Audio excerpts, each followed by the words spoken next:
The attack was brazen and blatant. At least 11 people were treated after an airstrike in Syria.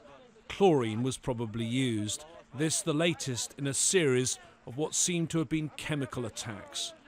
It led to a war of words in the Security Council, a meeting you were not supposed to see.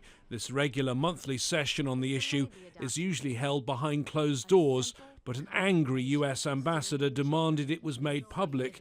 Nikki Haley condemned Russia for not even agreeing to a press statement on the latest attacks. If we can't even take the first step of establishing accountability for chemical weapons use, we have to seriously ask ourselves why we are here. Russia, which has used its veto to avoid action on this issue, was strongly criticised by Ambassador Haley and by her French and British colleagues. Its ambassador, Vassily Nebenzia, hit back. Statements by these representatives, as always, contain very little truth mixed with mountains of lies. Where is the presumption of innocence? Prior to any investigation, you were accusing the so-called regime, quote unquote. With that point, he appeared to ignore clear facts.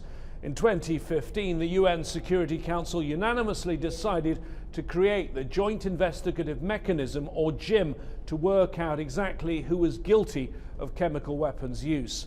It concluded that in 4 cases, the Assad government was responsible for using chemical weapons.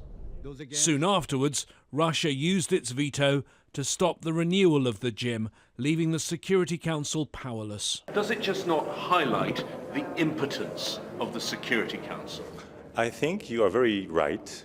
The fact that the use of chemical weapons continues time and again in Syria is a challenge to the very authority of the Security Council.